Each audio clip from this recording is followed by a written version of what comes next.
होलिका दहन मुहूर्त 2 मार्च मध्यरात्री भद्रा नक्षत्र सुरू होत आहे. 2:38ला सुरू होईल. पहाटे 3 मार्च 5:32पर्यंत आहे.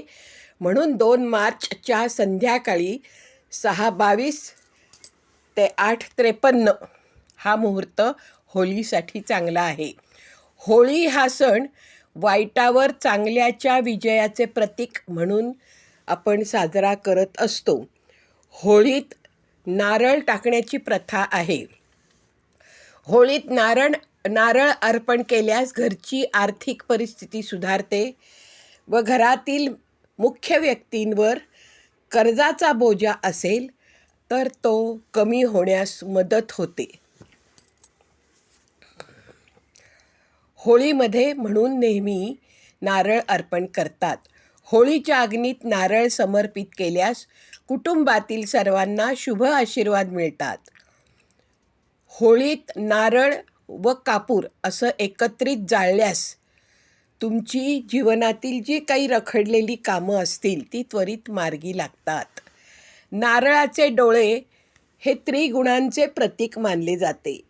नारळाला कामधेनू तर नारळाच्या वृक्षाला कल्पवृक्ष म्हणतात. आपल्या सर्वांच्या पूजेत नारळाला आपण विशेष महत्त्व देतो. नारळ असल्याशिवाय पूजा होतच नाही.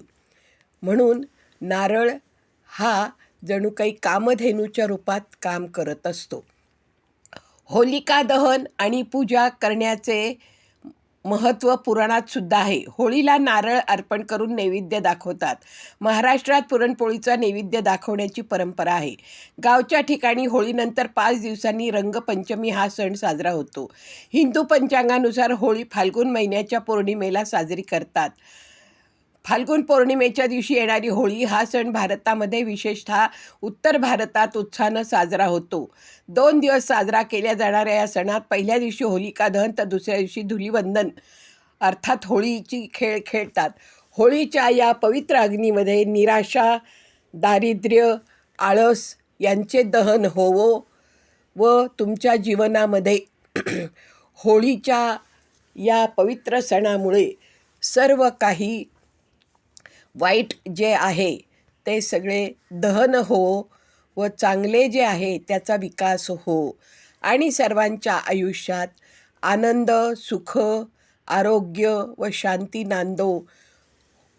होलिका माताला हीच सर्वांच्या तर्फे विनंती. सगळ्यांना होळीच्या ह्या शुभ मुहूर्ताच्या रंगीत शुभेच्छा.